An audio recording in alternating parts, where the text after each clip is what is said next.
Argentine authorities, important panel from India and Argentina, and people in the audience for these countries. I would like to thank to Ambassador from India, in Argentina and Uruguay, Dinesh Bhatia, to be the guest of honor. Thank you very much. And also I would like to thank all the participants, all the speakers, distinguished speakers, will enrich this panel. As we know, today is International Women's Day. This conference is organized by Polo Ediciones and publishing house from Cordoba and Trust Brahma, a think tank from India. Now, is have the great honor to introduce the ambassador of India in Argentina and Uruguay, Dinesh Bhatia, who is the guest of honor. Excellency, the panel is yours. Good morning from Argentina, and a very good evening to all the participants from India. I want to begin by thanking Aleli Pereiro for inviting me to this celebrations of International Women's Day. That is today, exactly 8th of March. And I also, in the same breath, would like to thank Rajalakshmi Joshi for inviting me. And I find there's a distinguished panel of speakers today to deliberate and to give their views on this important subject. It's very, to begin with, it's very ironical that we are celebrating a Women's Day, whereas a woman should be celebrated every day of the year. A woman who's a mother, and there's no woman, there's no man. That's obvious. And secondly, it's very ironical for me that as a man, I'm inaugurating this conference. But be that as it may, I would like to take you to the ancient India, where we have a different tradition of respecting women. Women has had a stature which was always higher than a man. In fact, if you look at all the scriptures and the Puranas of India, without Shakti, there's no Shiva. Without women, there was nothing, because women depicted in a way the permanent energy. And of course, the students of physics in modern physics, they read this law, they study this law saying that energy can neither be created nor destroyed. And women represents that energy. She's the permanent energy, and without her, nothing is possible.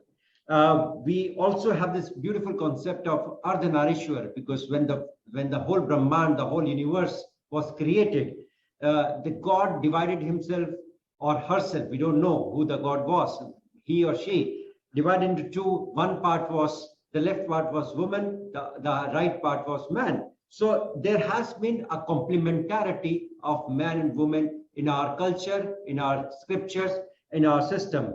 And of course, over a period of time, things deteriorated for various reasons, and the women stature was diminished due to several reasons. But I think it's a more of a question of mindset that needs to be worked on, rather than doing lip service or symbolic service to upgradation of the stature of women in the society.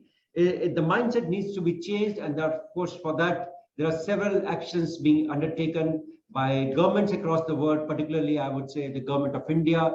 The social and financial inclusion of women in economy and in the social system of India, it's very important. If that happens and the girl child starts going to the school, they start getting educated, and of course Prime Minister himself gave this beautiful title that Beti Bachao, Beti Padhao, that save the girl child and also educate the girl child. I think these are very important indications of how India is progressing, in which direction Indian society is moving. So coming back to the mindset, I would say that we all need to work upon this together.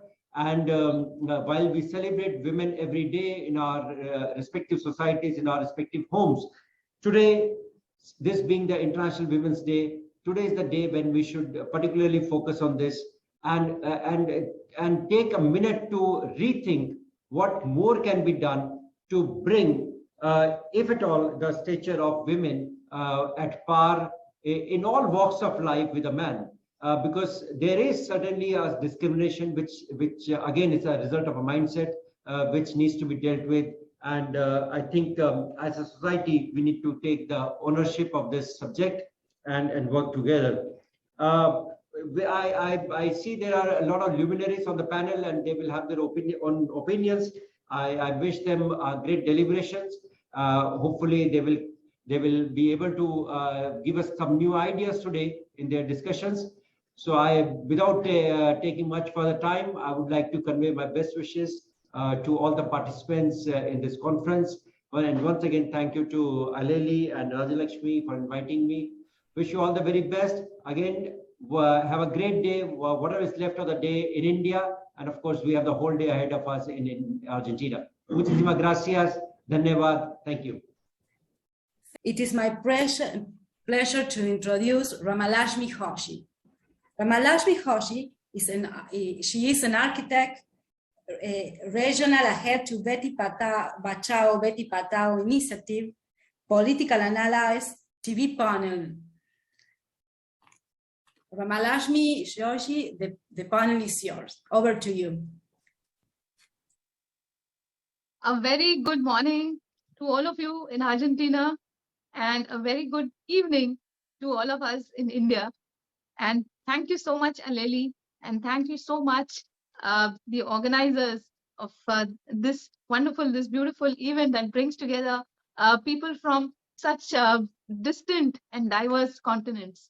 And thank you so much to the ambassador, His Excellency, Shri Dinesh Bhatia ji, who spoke such wonderful words and who has been such a strong pillar of support and cooperation in all these initiatives and all these events. And myself and Aleli, we have been speaking about some projects that I will speak in the course of this talk. And like His Excellency, Shri Dinesh Bhatia ji spoke, and also like Siddhartha ji spoke, our Indian culture has always been about women empowerment. So this is not something new, or this is not something that we need to actually learn something new right now. But the problem is that we have forgotten a lot of this which was there already in our culture. So we have actually shifted somehow from looking at women as goddesses, like how they were being treated earlier, and somebody who have been empowered and who are core or a source of Shakti, that is power. From there, we have been shifted to somebody who is a liability and who needs to be cared for, who needs to be protected, who needs others to support them, and who needs to be empowered. And because I always believe that women themselves are empowered, we don't need someone else to come and empower us.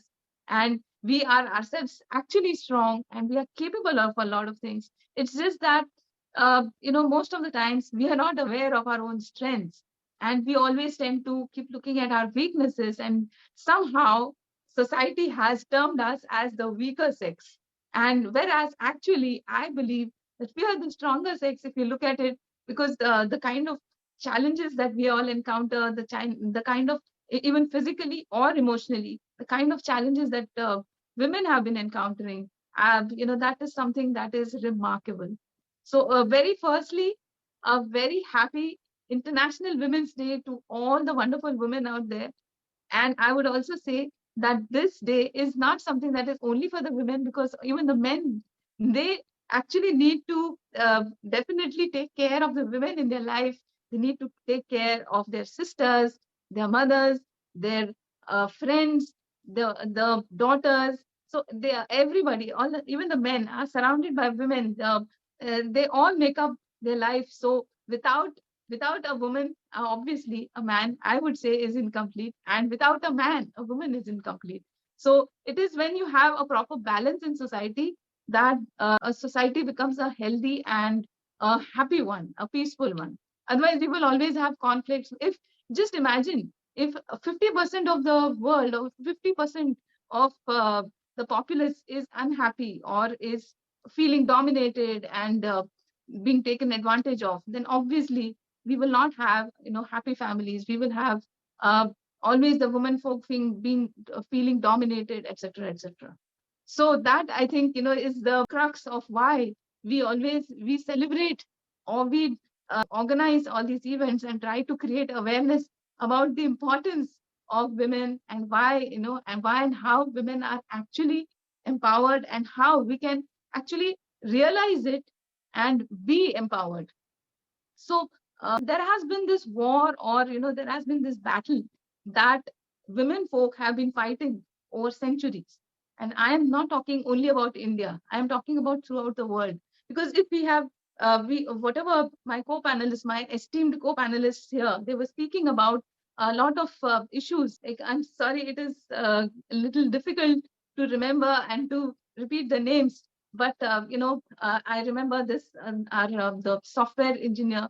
She was speaking about how certain professions they were a little difficult for women to pursue, and even some other, like there was this the panelist who was speaking about how there are so many students who take up journalism, the lady journalists, but then they don't really pursue it, and then they're not really able to make a mark for themselves. And then so all of this, it only means that whatever actually the woman is actually capable of, we are not able to realize the full potential wherever it may be, whether in Argentina or in India. The story is the same, the challenges are the same. It is all something that we all are trying to strive for, that is to achieve our full potential. So if you are all aware, the United Nations this year has the theme of gender equality today for a sustainable tomorrow. So why are we having something about gender equality in terms of, with reference to sustainability? Is because if you keep out 50% or half of the population of the earth, if you keep them away from positions of power, from realizing their potential, from using their intelligence to be able to come up with wonderful solutions, if you keep them away from all of them by depriving them of their opportunities, by not giving them equal opportunities, then I think we are doing a great disservice to the entire planet, because the half of the opportunities are gone from getting very ideal solutions. So that is exactly why the United Nations also wants to break the bias and bring out gender equality. Now, this is the reason why even in India, we have had a lot more challenges probably than Argentina. There are some countries which have been facing this challenge of, we have been fighting the right to be born. From there itself, the challenges have been starting. So right from the right to be born, because a lot of parents, they try to determine whether what the fetus is of a girl child or of a male child. And if it turns out to be a girl child, they think that she is going to be a liability on us, and she is not going to take forward the family name, and she is just going to waste our money. So that is why they choose to abort the girl child, and then they keep trying to get a son instead. So the initiative of Beti Bachao, Beti Padhao, that His Excellency, the ambassador, also spoke about, is an initiative that I have been associated with, and we have been trying to work on it in two ways. That is, by changing the mindset of the people. That is the first thing, like he also spoke about, because the mindset is such an important part, that unless people realize, unless the society realizes that the daughters, the Beti Bachao means protect the daughter, and Beti Padhao means educate the daughter. So unless the society, unless the parents to be, they don't feel that the daughter is going to be an asset, and that she is going to be self-sustained, and that she is not going to be a liability on the parents and on her husband, or on the male members of the family, till then obviously they will keep looking at her as a liability, and then they will keep trying to get a son instead of a daughter. So this changing the mindset is something that most of us have been trying to create awareness about, and trying to tell everybody that if we educate the girl child well, give her equal opportunities, and then teach her enough skills to be able to become self-sustaining, then she could actually be even the breadwinner of the family. So that has happened in a lot of cases. And the second part of it of this initiative is actually to educate the girl child, the girls, and then to teach them enough skills. So that has been happening by different ways. That is, there are some schemes where there are some savings accounts in the banks that are open, and the government also gives a lot of subsidies, and it's a tax-free account that only the daughters, only the girls, they can withdraw the money, that too after attaining 18 years of age. So at the time when they need money for their higher education, or for their marriage, or for setting up their business, at that time when they are old enough to decide what to do, then they will have that kind of a money in their hand.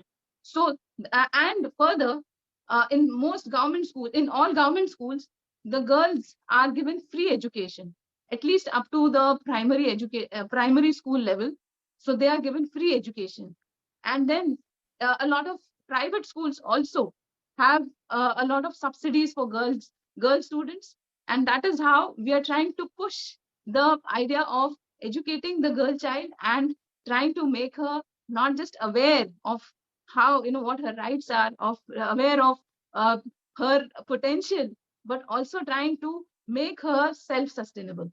And then after that comes some loans that are easily available. More the preference is given to women entrepreneurs. They are called, you have mudra loans, which are not exactly, you can't really make a big business out of it, but they are enough for small and medium entrepreneurs to maybe start a small, say maybe a food catering business, or something, a very small startup perhaps. So that actually, that makes the girls, and it makes the young entrepreneurs, or even, of whatever age, it helps them become self-sustaining. So that again, that mudra loan, and even in banks also, there are a lot of incentives given to female entrepreneurs. Because this was very important, because there is this bias always in the society that makes people think that if there is a woman entrepreneur, maybe she may not be able to return the loans. So that is the reason why bankers normally used to think that no, we cannot really expect the woman to return the loan. So that is why the policies have been changed. There is a shift in the policy where they are actually expected to give even more incentives and more subsidies in the loans, so that they get easier loans, and that they are able to set up their enterprise, or their whatever, it may be a small or medium enterprise, but they are able to do it a little more comfortably. So that goes a long way into making the woman self-sufficient. And so, this is how there has been this gradual shift, and that has resulted in India seeing a lot more, a lot of better results in the kind of sex ratio, which earlier was very bad for the country, to now, there has been a time when we have actually had the sex ratio increasing to a little more than 1,000 girls for 1,000 boys. So that, thank you. Joshi, thank you so much for your beautiful and inspired word. We are happy to hear your insight regarding this matter. Thank you so much.